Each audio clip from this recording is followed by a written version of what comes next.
Hi everyone, welcome back to our machine learning course.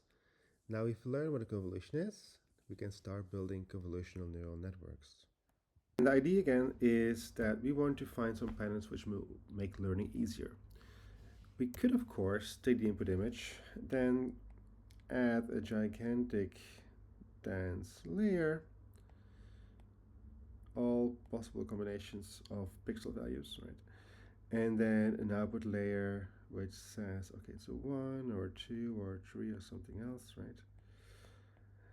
And then in principle, this dense layer could learn all possible combinations of pixel values and from that deduce what kind of image it is. You could do that, but that's very, very difficult. So what we're going to do instead is we're going to run these convolutions to find certain patterns in the image, right? And if those patterns occur, then this will tell us something, right? And what we'll do in practice is we'll do a convolutional step that will take batches of images and we'll highlight them in the image. This is one convolutional layer. And then we'll add more and more layers, and every layer will highlight different kind of patterns occurring in the image, so that after a number of layers, those layers have learned which patterns, which combinations of patterns are useful in the image, so that we then can give it to a small dense layer that will then be able to map it to the output class. Right? So that's the whole idea behind convolutional neural layers. The tricky thing is now, how do we choose the filters? Right? Can we again choose those filter banks and so on? Not really. Instead of that, we're going to learn which filters are useful based on data. And so here we'll see how this works for color images, but let's first look at how this looks for a very simple grayscale image. So this is my input image, and we'll have, say, a 3 by 3 kernel. We'll start by, first of all, randomizing the inputs. So in the beginning, this is like 0 0.01, 0 0.5, well, not 0 0.5, always small numbers, right? 2.04, just small input values in the beginning, right? And then we're going to update them. We're going to run this kernel over the image, get an output image, then run that over more kernels until we give it to our dense layer, and then we get a prediction, like say it's 4, and then we're going to compute the loss. Is it correct or wrong? If it's wrong, we'll get a loss. We'll compute the gradients according to the weights. These are the weights in our image now. Well, there's weights in the dense layer and there's weights also in the kernels, right?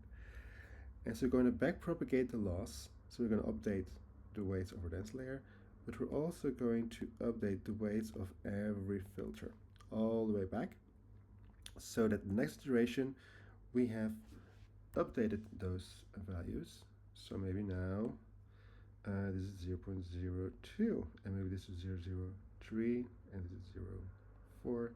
So the weights go higher or lower depending on the loss, depending on the input values, right? So again, if the value was high and the output was too low, we'll then decrease the weights and vice versa. Okay, that's the whole idea. So in the fourth pass, we'll do the convolutions.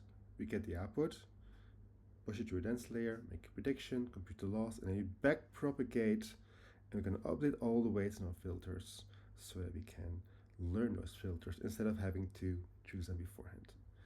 That's the whole idea. In the image here, we're actually looking at a color image. And a color image has 3 values: red, green, and blue. Or in this case, it's green, blue, and red. And for each individual color, we call them channels, we're going to learn a filter. And so this combined filter is a 3 by 3 by 3 filter. So it's a 3 by 3 by 3 filter. So it's a 3 by 3 filter as before, but now one per color. So it ends up being 3 by 3 by 3. Okay. And so generally speaking, as if your input image has n channels, then you will have n channels also in your filter. Okay. But the output is always one, right? So no matter, you always map the number of channels in the input to the number of channels in your filter, but the output is always one channel per filter. Now what we'll do is, instead of having one filter, we'll have, say, m of those filters, and we're also going to have m outputs, right? So we're going to have another output for the next filter and another output for the next filter, and we're going to end up with an output tensor which will have, say, this input image is n by n, and we have m filters that will end up with an n by n by m output tensor, right? One output per filter that we choose. Right. So this explains in a little bit more detail. So here we have an input which is weight by height and two channels. So we'll need we're going to first divide it into patches as before, right? We're going to have a patch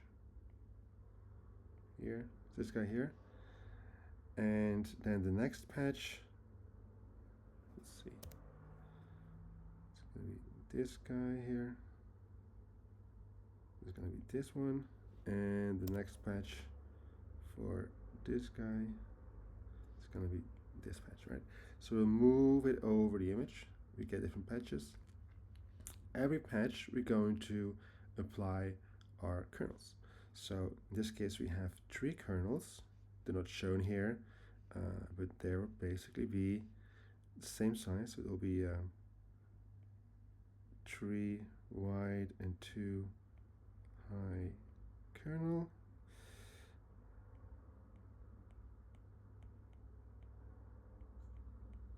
This is my kernel, and I'm going to have 3 of them. And I'm going to use a dot product with that. And so every kernel will give me 1 output. And so after seeing the 3 kernels, I will have 3 outputs. And this will give me the first 3 outputs of my output, right? And then for the next patch, we'll again do the same thing. We'll get the next 3 and the next 3 and so on. And then when we've seen the entire input image, we'll get the output. And again, we'll have 3 output channels here because we have 3 filters, 3 kernels. Yep.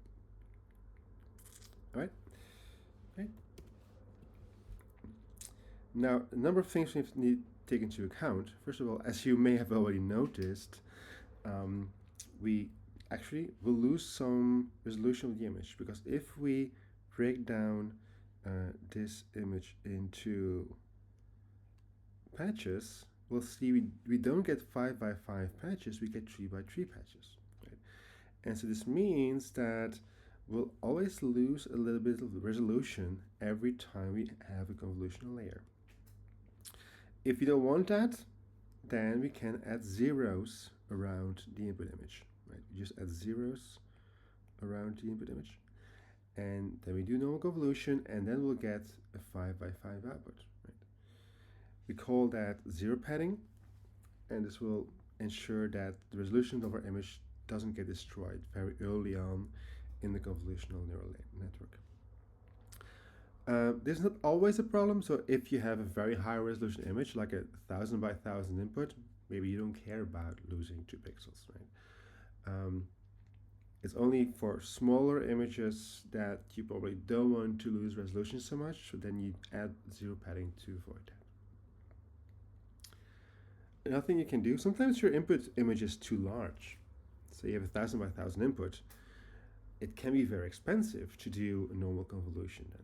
And it may not be very useful because if you have a very high resolution image and you move your kernel like one patch, so if you have a huge 1000 by 1000 input image, right, and your kernel will be this, right, and then you're going to move it and it will be almost the same part of the image, right? So it may not be useful to do every single possible value, every possible patch, right? Instead of that, we can do striding, which simply means that we're going to skip a bit, right? We're going to take this one, we'll skip the next patch, and we'll skip it and we do this one, right? And so as you can see here, this 5 by 5 image becomes a 2 by 2 output because we've skipped the one in the middle, right?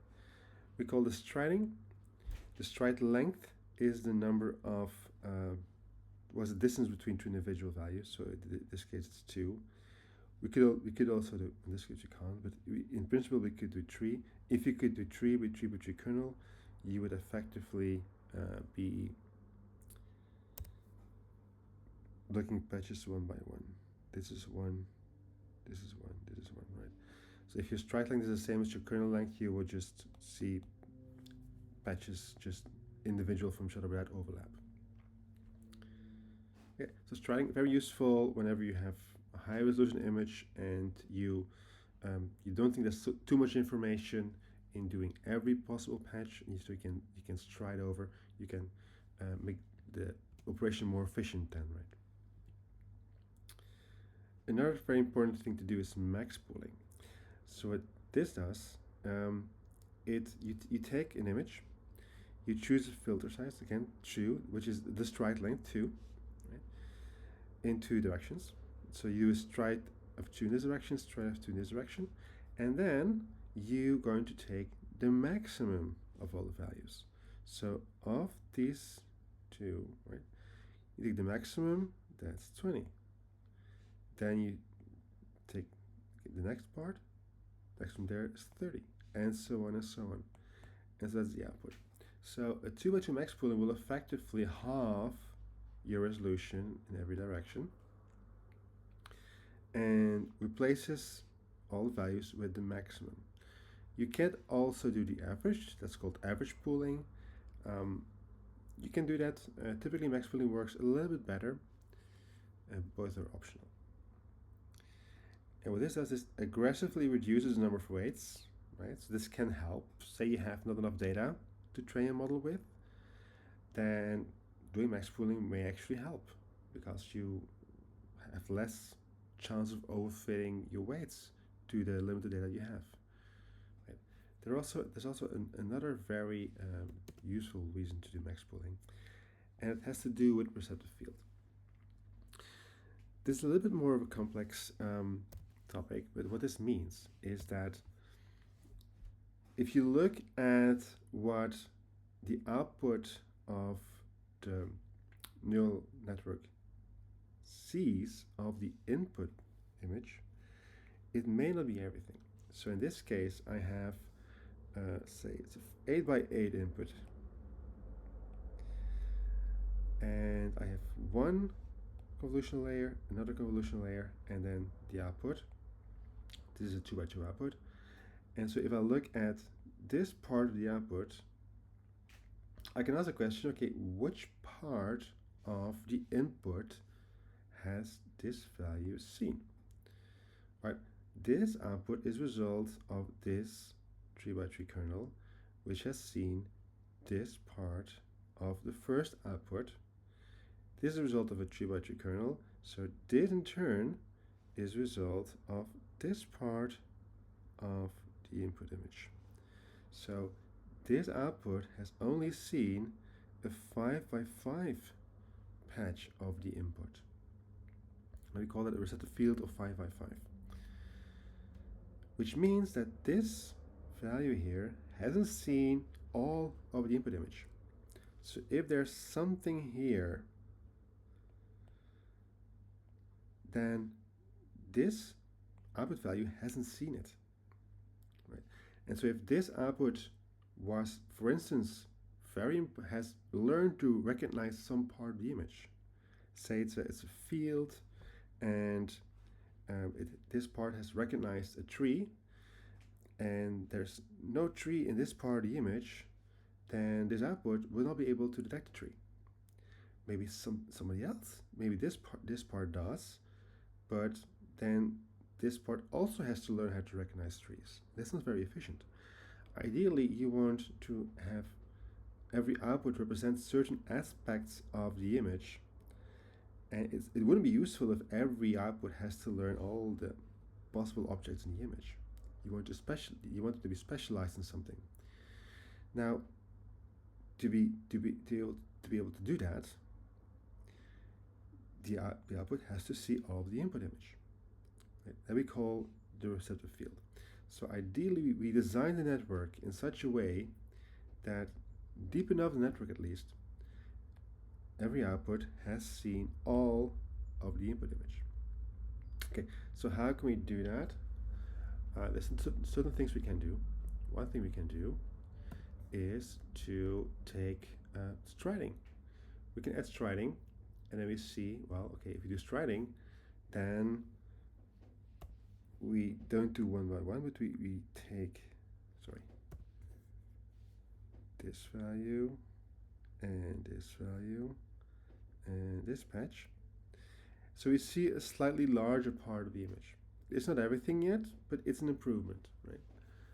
Another thing we can do is a larger filter. We can take a 5 by 5 filter, and then again we see an 8 by 8 patch of the input image. Or we can do max pooling, and then we also see a larger part. So compared to a 3 by 3, which has a 5 by 5 input receptive field, max pooling has increased it to a 6 by 6 input. Right? And so if you have multiple of the, and by the way, it increased the receptive field without adding parameters. Right? So if I replace a 3 by 3 by a 5 by 5, yes, I increase the receptive field, but I also add a lot of parameters that I need to learn. Right? But if I replace it with a max pooling, I will also increase my receptive field without increasing the number of weights to learn. And this is going to be one of the major powers of max pooling. It will increase the receptive field of my image without actually adding parameters to the model. And this is important for something called translation variance. Like I said, if there's a tree here and it's outside of my receptive field, then I won't be able to detect it.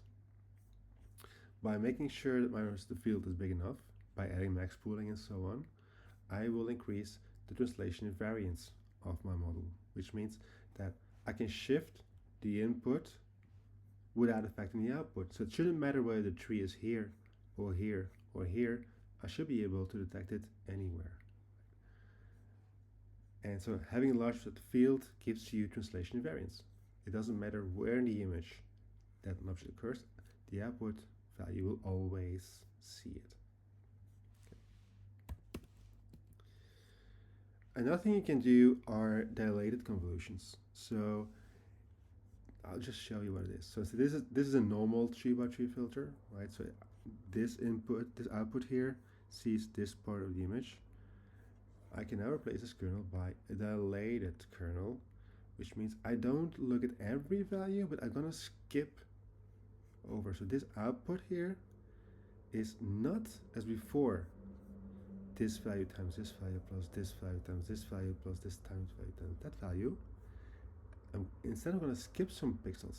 It's gonna be this times this times this, this times this. So I'm actually skipping over some part of the image, which is different from dilation, right? In dilation, I had a full patch, and then I skipped over one to go to the next one. In this case, every patch is dilated. I skip over some individual pixel values in between. And this also increases the receptive field exponentially without adding parameters. And it also retains the feature map size. If I do pooling, then my feature map gets smaller, right? Remember, here I go from a 4x4 to a 2x2, right? So my outputs get smaller, and that can be bad if my input image is already small. What dilation does, it increases the receptive field, but it doesn't affect the feature map size. Alright, now you know how to build a single convolutional layer. In the next video, we'll talk about how to build a whole model.